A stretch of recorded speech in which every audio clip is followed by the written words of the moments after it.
At 6:30 on the morning of June 6, 1944, the ramp of a Higgins landing craft dropped open. In front of the soldiers lay 300 meters of open beach covered by German machine gun nests, artillery, and minefields. Many of the men stepping into the freezing water had never seen combat before. Some drowned before reaching the shore. Some were killed within seconds. Some survived. And those who survived helped change the course of history. By the summer of 1944, Nazi Germany had occupied or controlled most of Europe for 4 years. France had fallen in just 6 weeks. The Soviet Union was suffering enormous losses on the Eastern Front, while Britain, despite surviving the Blitz, could not liberate Europe alone. After entering the war in 1941, the United States had become the industrial powerhouse of the Allied effort.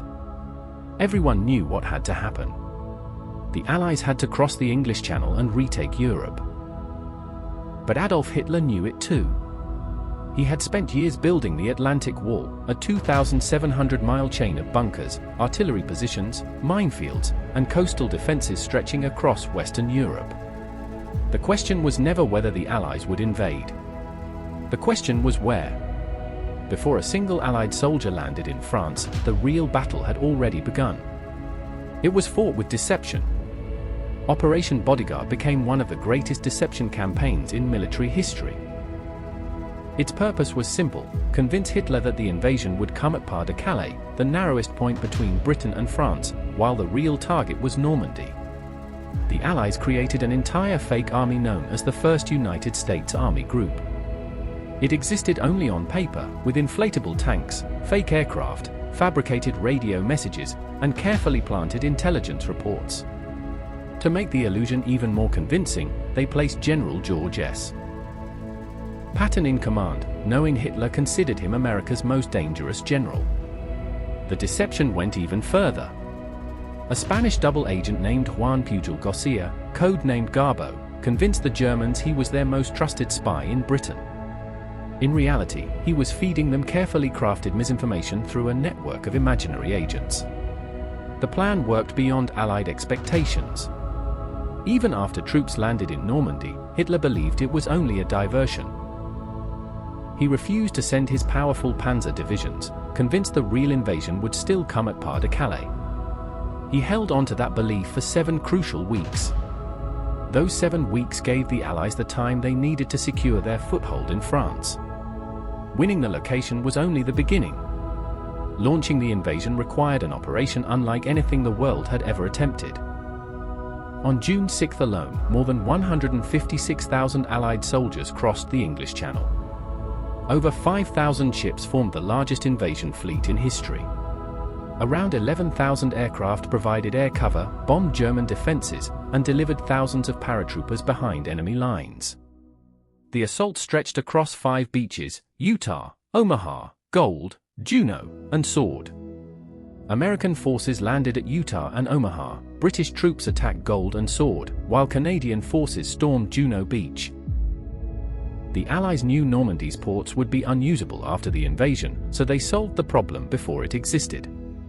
They built 2 massive floating harbors in Britain, called Mulberry Harbours, then towed them across the channel and assembled them off the French coast. They also laid an underwater fuel pipeline beneath the English Channel, known as Pluto, the pipeline under the ocean, allowing fuel to reach advancing Allied forces directly from Britain.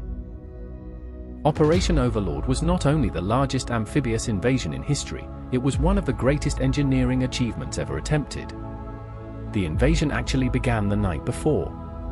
Around 24,000 American, British, and Canadian paratroopers dropped behind enemy lines to seize bridges, disrupt communications, and slow German reinforcements. High winds scattered them across the Norman countryside. Some landed in flooded fields and drowned beneath the weight of their equipment.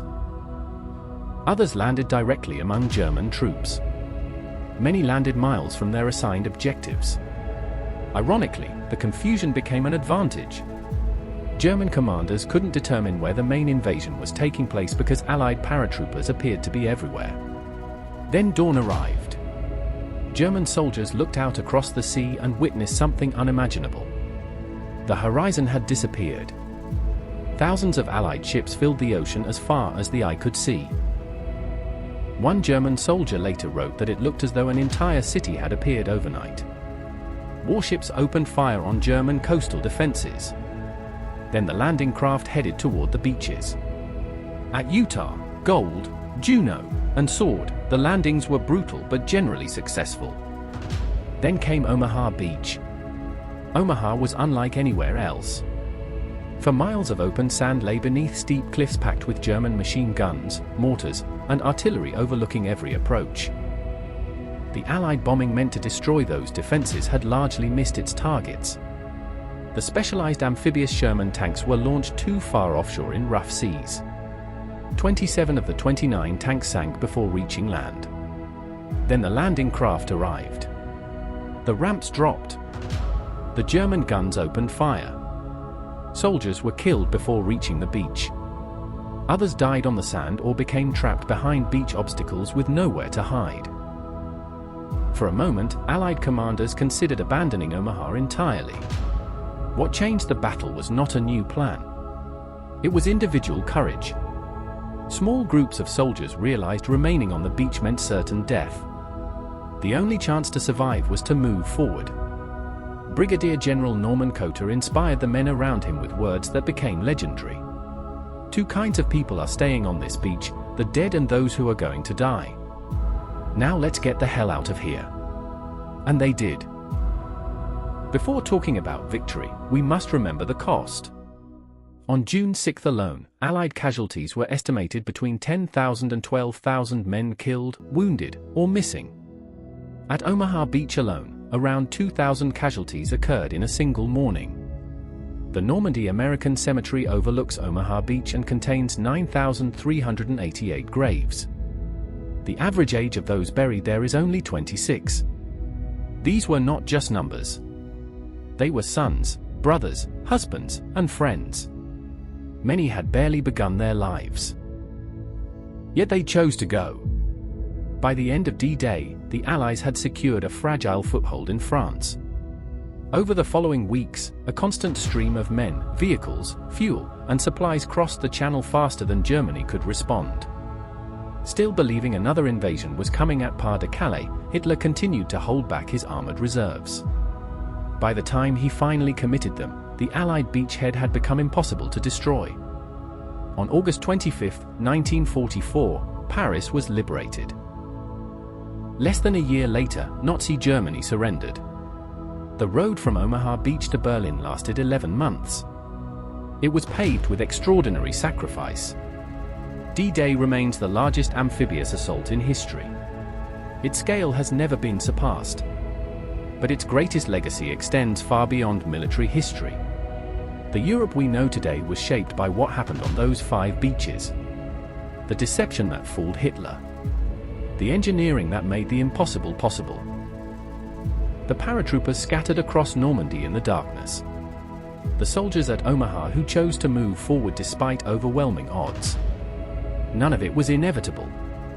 Every victory came from individual decisions made by ordinary young men facing extraordinary circumstances. Many were only 19, 22, or 26 years old. They had no guarantee of success. They simply knew what had to be done. And they did it.